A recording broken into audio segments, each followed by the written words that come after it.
to the Zoning Board of Adjustment meeting of August 5th, 2025. And if you would all stand and do the Pledge of Allegiance, please, with us. I pledge allegiance to the flag of the United States of America and to the republic for which it stands, one nation, under God, indivisible, with liberty and justice for all.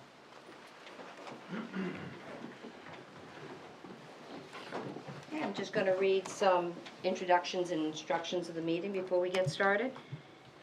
The Goffstown Zoning Board is an elected board of 5 members and up to 5 alternates appointed by the Zoning Board. Currently, the board has 5 elected members and 2 alternates. If anyone is interested in serving on the ZBA, please contact the Planning Zoning Office at Town Hall for more information. The board has a posted agenda for each meeting and intends to follow the items in order. The board will open the public hearing on an application to receive testimony from the applicants, abutters, and affected parties, and ask questions about the appeal. The public hearing will then be closed, and the board will enter into deliberation session to discuss the merits of the appeal. For each application, the board will decide to approve with conditions, deny, or continue the public hearing to a later meeting. You are welcome to watch the deliberations this evening, or you can call the zoning department to get the results. For an applicant's request to be approved, there must be an affirmative vote of at least 3 members. An applicant can request a continuance if there is not a full board. We will be a full board this evening.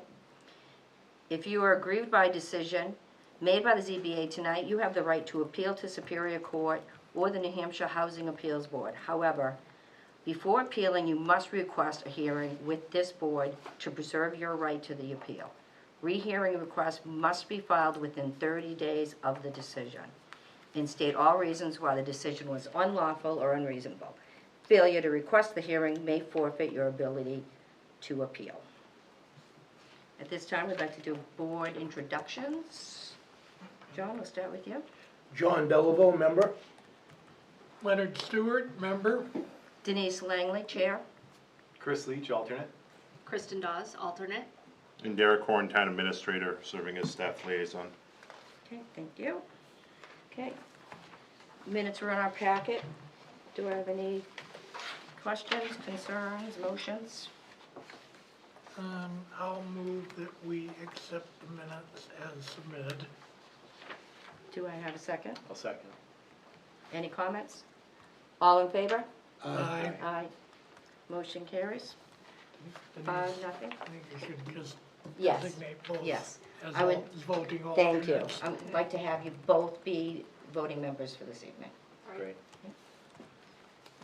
Thank you.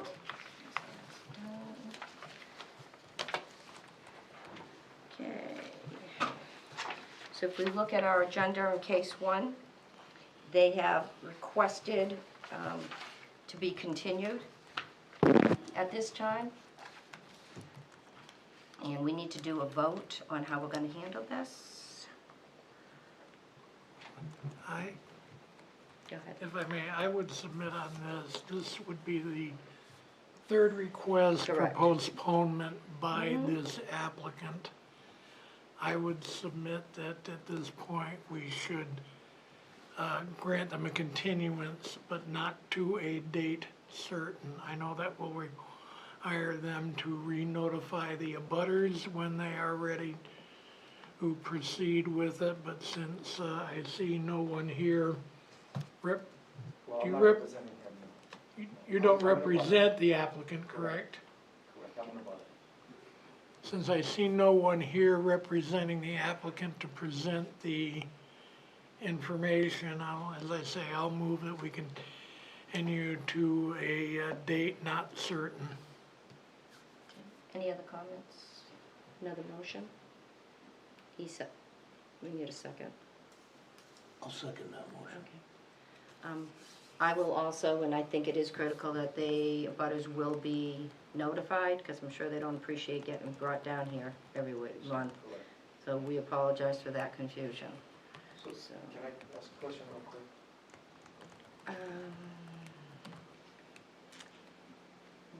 It really, Yeah, go ahead, a quick question in case Okay. it's something It very... is very quick. So I check the website each time to make sure we're up to date, because I know Mr. Tebow has continued this several times.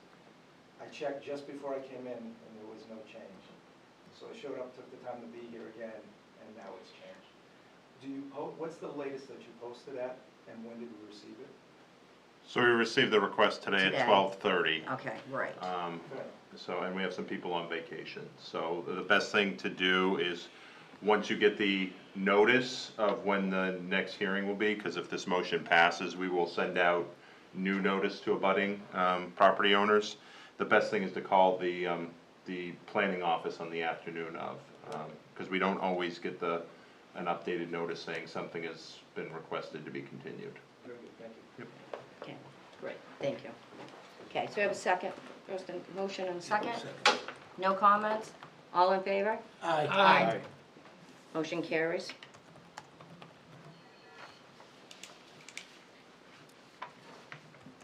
Okay, it's moving on. Let's get all this out of the way.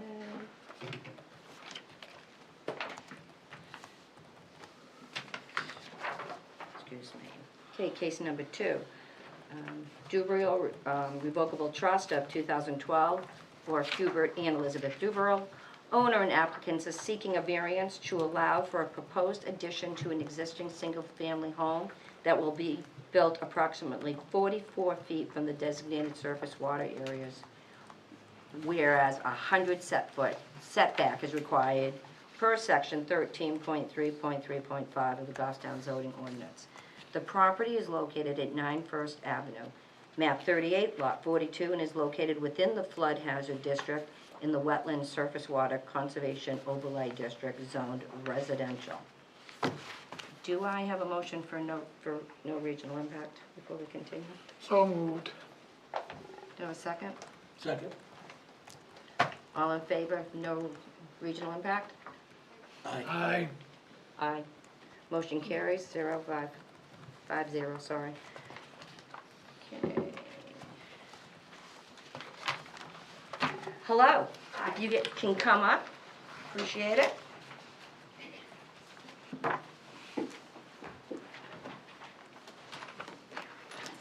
If you could introduce yourselves. Sure. I'm Elizabeth DeBrule, that's my husband Hugh back there, and we own the property at 9 First Ave. Okay. I'm Mark Fournier from Liberty Hill Construction.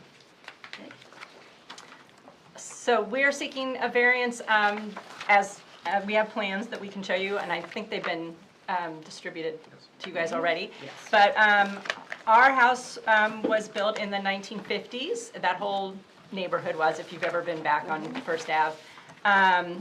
And we bought our property in 2004. We've lived there for just over 20 years. We decided, my husband and I, our kids are grown. They've said they're going to move out, but we're still hoping. But we decided that instead of moving somewhere else, we really wanted to stay in our home. We really love it. And we love the proximity to the village and everything else. So we decided to make some changes, in part so that we could have first floor living and be able to stay there for another 20 to 25 years. And also just to do some critical upgrades to the house. It was supposed to be our starter home, and you know, with the way the market has been in the last 20 years, you know, this is our home. But it's needed a lot of upgrades: plumbing, HVAC, electricity, siding, and then these changes that I mentioned to first floor living. So when we bought it in 2004, it was not designated within a flood zone. That was changed after the Mother's Day floods. So we were in the house for the Mother's Day floods. The brook did not overflow on our property. And then a couple years later, it was reclassified as within a flood zone. And since that time, we've been holding flood insurance. It was really pricey the first few years. We were paying $4,000 a year for our flood insurance on a 1,300 square foot house. Luckily, they changed the federal law, and now it's a more reasonable amount. But like I said, we've never had any trouble with that brook. In fact, our property has, it's kind of built up along the back of our property, and then the brook is on the other side of that. And it's actually on the far side of that, the Mass Road side, it's lower. So they get some flooding on the other side, but their houses are really set back. They're probably the full 100 feet setback. Our neighbors over the years have, before B was designated in a flood zone, have built up. My next door neighbor has a garage that goes, I think, a little bit further or closer to the brook than what we're It's about proposing. 6 feet further. And other neighbors have, sheds and a summer house like right on the brook. So we don't have any of that. That's not what we're proposing here today. So it's a 342-foot addition onto the back of the house, and Mark can talk a little bit about some of the things we're doing to ease Sure. those concerns. Well, I'll start, if anybody had any immediate questions that I can field relative to the plans. If not, any information that you're looking for, floor plan, the goal, the intent for the project. I was hoping you could lead me on what you'd like to hear. Anybody have any questions on the plans? I don't know if you're looking at the exact plan, so after we met with the Conservation Commission, we also met with Jack Shepherd, the building inspector. He had only one request, that was a modification to our plan, which was the addition of 2 blowout vents in the foundation. We got that onto the plan. I don't know if that's the plan that you have. I'm looking for a date here. Yeah. June 24th. It would have been more recent than that. Yeah, so I have a set of plans if you need it, that show it. We've added that into the foundation. It's a vent that, in the event of a flood, would allow water to move through the basement from one end to the other, reducing the hydrostatic pressure. It was the only request he had, so that's been built into the project. Yeah, they're on there. Yep. And that's- We do have a sump pump, and the house is already was built on, I don't know if that's called an elevation or it's Yeah, so high foundation. the existing elevation of the house is roughly about 5 feet above existing grade. So the addition that goes out 16 feet is still at that same level, roughly 5 feet above grade where the first floor starts. In that basement section, which is a full basement, is completely unfinished. And one of the things, when we were developing this, knowing that we were encroaching, it was part of the reason why we went 22 feet wide and 16 feet deep versus what would have been more natural to go the 22 feet out. Which is smart. We thought so. Good call. So you said the sub pump is on the higher elevation, or is it in this, will it be in this new lower? So the sump pump is in the lower portion of the existing, which catches water and pushes it outside of the house. Will match that basement floor height where it connects to the existing basement, so matching that floor height elevation. Okay. I was out there today, and it looks to me like your house is closer than 100 feet to the brook. It is. It is. So the 100-foot setback, your original house, it doesn't, I know it's the code because after the floods. But I was out there today, and everything with this drawing that I saw, it fits. The footprint works in the neighborhood and everything. But yeah, the trees are overgrown in the back. But I drove around the other side and I could see where the brook was, and I'm like, yeah, that's, You could stand in it right now, it's dry. yeah, yeah, I did see that too. And 44, if you're 44 feet from where it's as best as you're gonna get, and like you said, there are other structures on your street that are closer than that. Any other comments for the applicant? Okay, for right now, we're gonna close the public, Can I just make one comment? not close the public hearing anyway, sorry, go ahead. So this did go to the Conservation Yes. Commission for comment on July 23rd. The Conservation Commission voted to recommend the ZBA the granting of the variance as the impacted area is minimal, with the condition that they be required to follow erosion control, best management practices such as silt fencing to help protect the brook/stream. Thank you. Okay, we're gonna see if there's any abutters or anybody out in the audience that wanna speak. Okay, you have any last comments before I close the hearing? Nope, Or as long as you don't have any questions, questions for me, happy to answer anything you have. Okay, nobody has any questions? And Okay. plan seems very Yeah. straightforward, Okay, so you can and go back and say, we're gonna close the hearing at the public hearing. Okay, go ahead. Thank you. would like to go through, though, each of the criteria.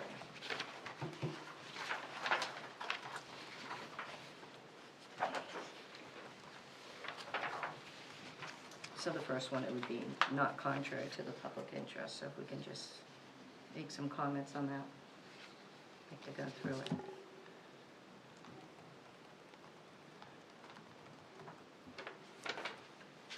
And it doesn't affect any of the other properties in the neighborhood. Yeah. It fits.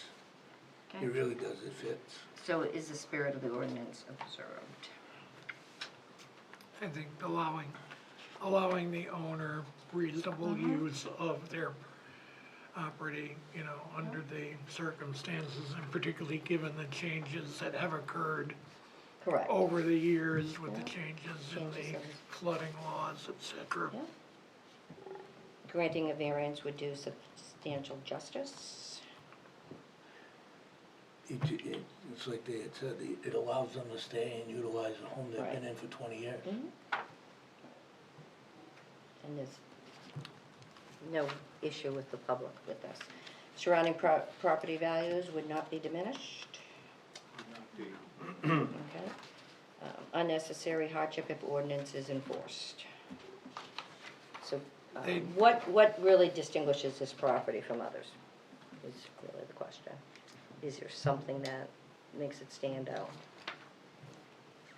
Well, as John pointed out, the proximity to the brook is a bit closer, once again. Right. Part of the nature of the construction, when a lot of these things were built before the current flooding laws, you know, that imposes a hardship there. I think that, too, when you consider that we talk about the current housing situation, you don't want to force people into a situation. Having moved into one floor living myself, I'm familiar with the problem, and, you know, you don't want to force people to move unnecessarily, so. Yeah, I would say the proximity to the brook is one of the things Okay. that imposes the hardship. Okay. And it's not like it's a brook that's known for growing substantially in size either. Mhm. I know we're pretty close to it. You guys do about the brook We're as on it. well? Yeah. Yeah. So it gets a little more flowing in the spring, but Yeah. generally dry this time of year and the rest of Yeah. it, so. You know, what I was curious about, that 100-foot setback, is that because of flooding, or are there other reasons? There we go. So that was an amendment to the zoning ordinance. There was 100-foot setback from surface water. And surface water are any of those streams, rivers, lakes or ponds, and that was enacted in 2009. And what's the purpose? Is it to not encroach and affect wildlife, or, I don't remember how it Pollution or was sold. It was a push by our Conservation Commission. They had just finished their prime wetland study. Yeah. And they were trying to create some separation between wetlands and water resources in town. so it sounds like it's probably less of a risk of the property being damaged by flood, more of conserving the shoreline? Correct. Okay. And Yeah. hence the recommendation from, or the request from the conservation of the silt fencing. And Yeah. I'm just gonna want those exact words in the motion whenever somebody makes one. Okay. Yeah. And that's when the flood vents became an issue also, because I just did a project in a flood zone, and for the size of the footprint, one flood vent covers so much square footage of the building. So you have to cover the footprint, so when the flood comes up, they explained to me, the flood vents open, the water level comes up, and the doors flip, and the water can go through the building. Now, if the flood comes up and you don't have them, the flood blasts out further and causes more damage. So if the water can go through until the water comes down, that's where the Yeah. saving part is of the flood. Right. So for me, it sounds like the setback was put in place as a way to conserve the waterway. And it sounds like the Conservation Committee is okay with it with these certain things. So when I'm thinking about this, it's not that we don't care about our neighbors, but less care for their property, more care for the surface water. And it sounds like they're happy with it. Yes. Yeah. And actually, when somebody makes a motion, if it's in favor, I've highlighted Yeah. what they requested, so I'm gonna have that added in. Okay. Any more discussion? Do I have a motion? Motion to approve. Okay, can you add that in, please?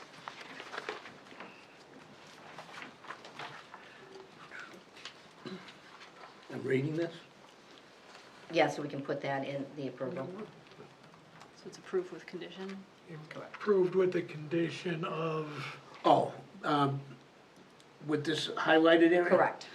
Be required to follow erosion control, best management practices such as silt fencing, etc., to help protect the brook and stream. Thank you. Do I have a second? I'll second. Great. Can I ask one question You before we certainly vote? can, yes. With, does that get defined by zoning when they go to that part, or how do they know No, exactly? that is already a standard practice, a So best they know what to do practice. leaving here? Yes. We can provide them that information. We We can. have that in our development regulations, as well Okay. as NHDES has those. It's really it's a silt fence to prevent, when they excavate, anything from running into so it's usually done during the construction process, but we can provide that information. Okay, just as long as it's clear for Good them. point. Yep. Yeah. Okay, All right. all set. All in favor? Aye. aye. Motion carries 5-0. Thank you, you have Thank your you. variance. Have a good night.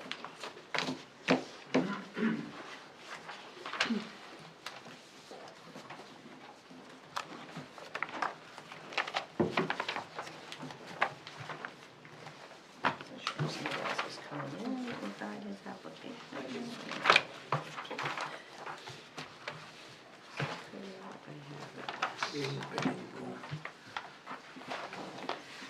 I'm Last time looking for Derek his was here, it was application 13 here. minutes. You know, John, I ain't gonna say anything. Here we go. I'm assuming you are Davis Allen. How are you? Why don't you take a seat, please?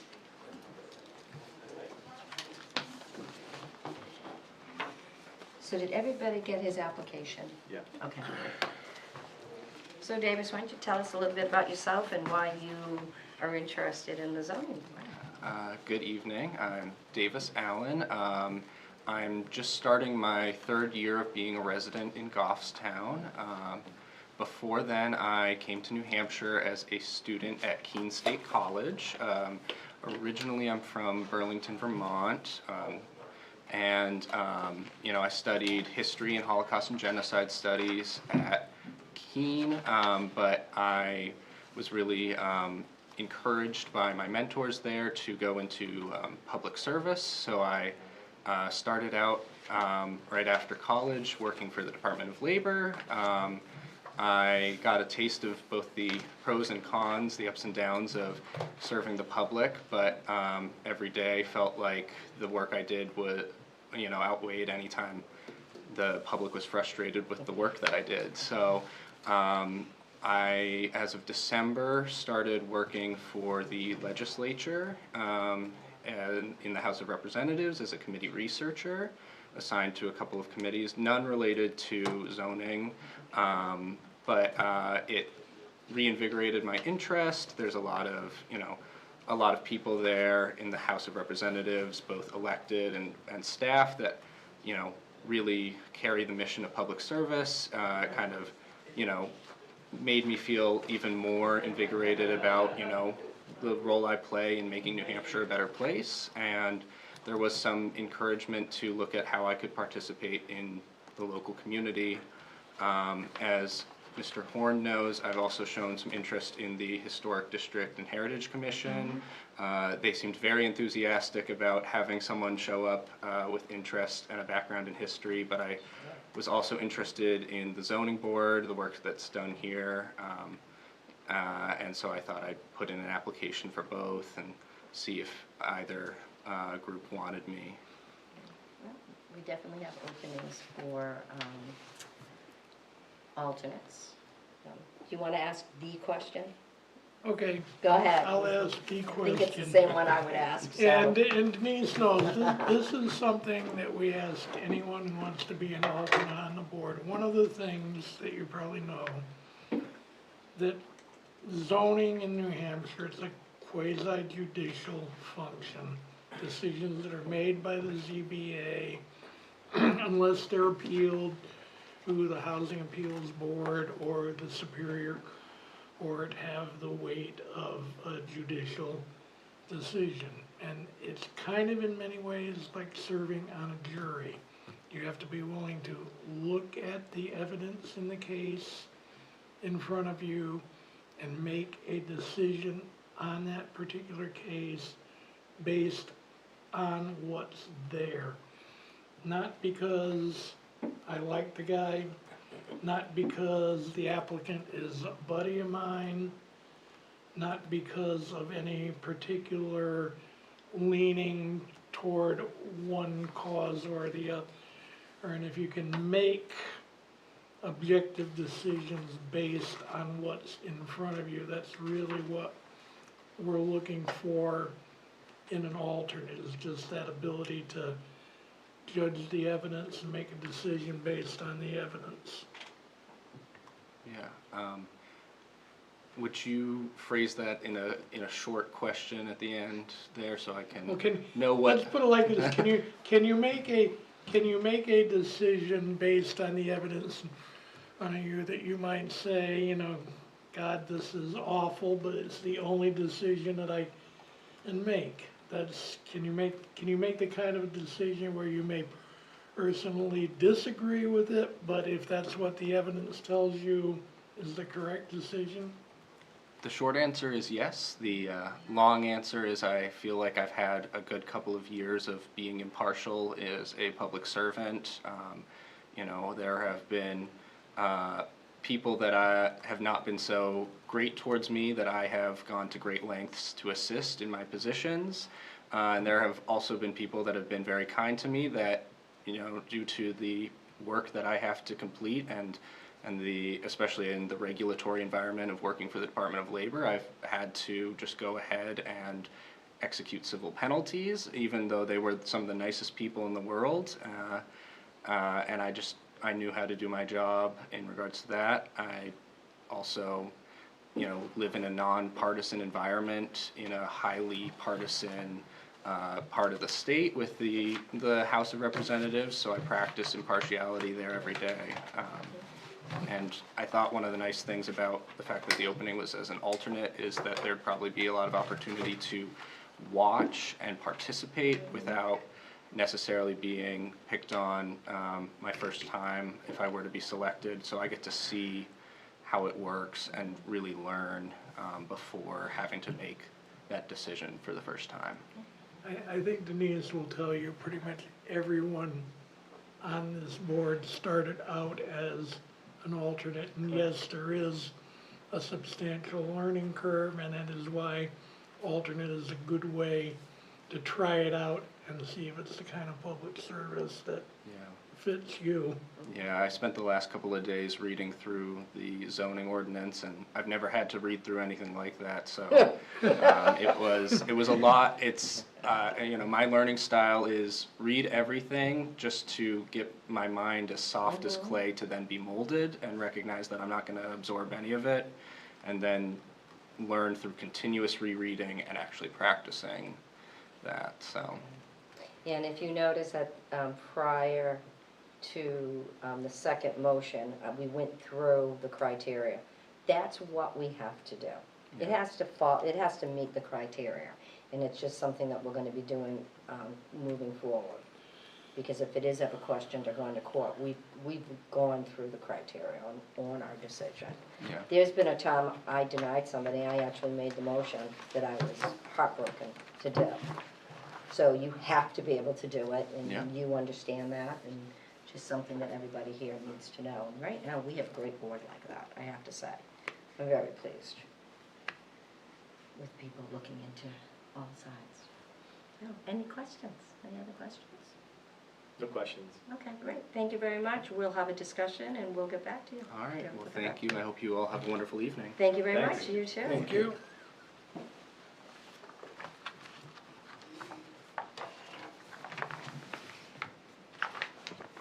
Should we have let him go? Well, I think Oh, it's no, we better. vote and then he gets That's what to- I think. I think we She should has to talk sign the about thing? it, Okay. and then.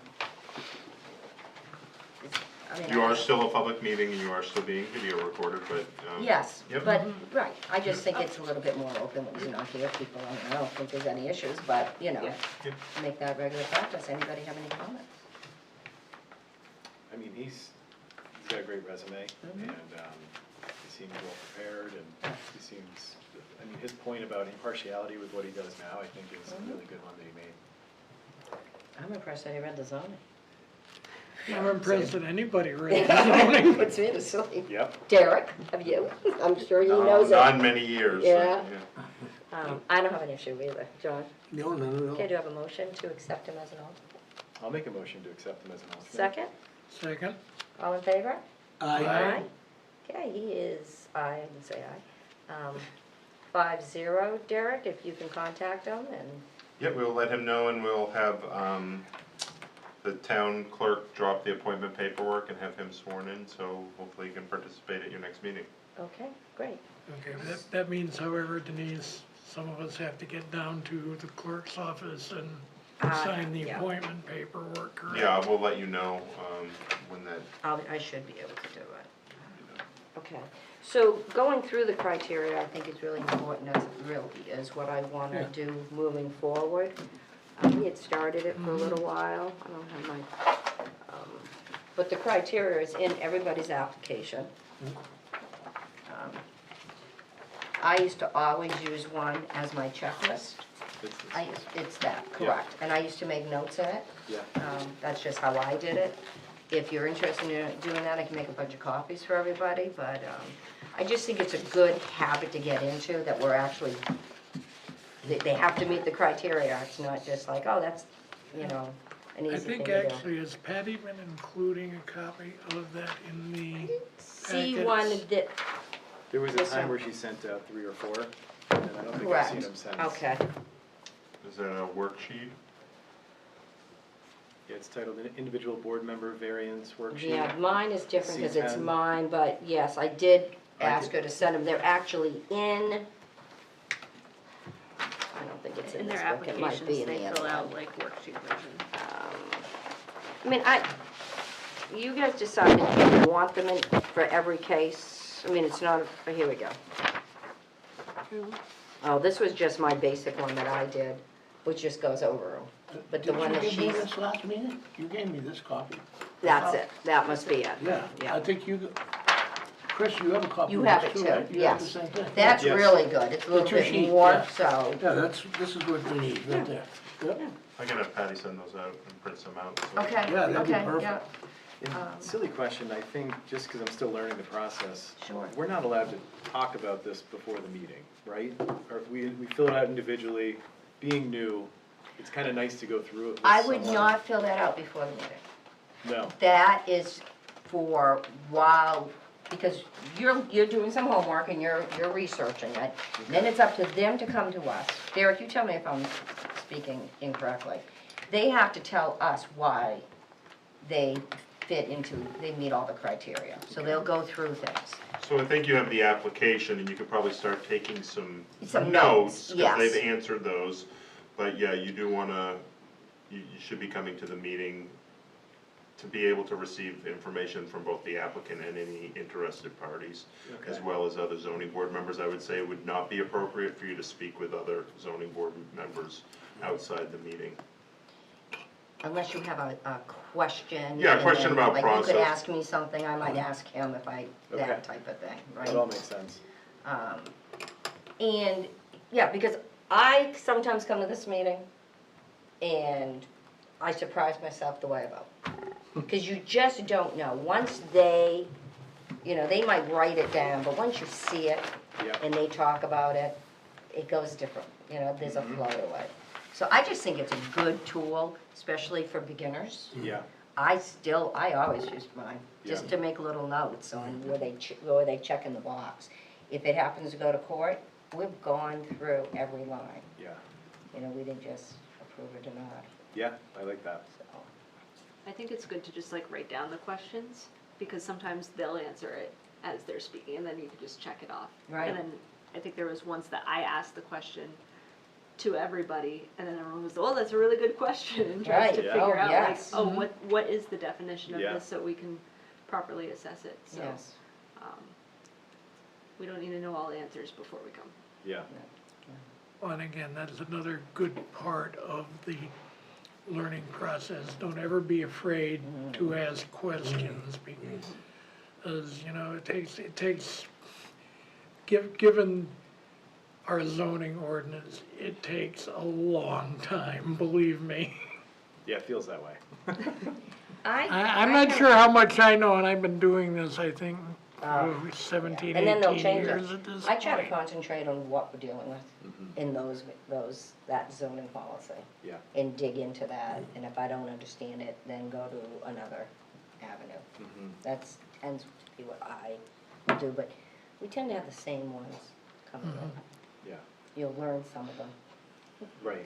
Like the bookmarks I have, sometimes they don't even move because it's like they're there for 4 meetings in a row. Yeah, You yeah. know, so.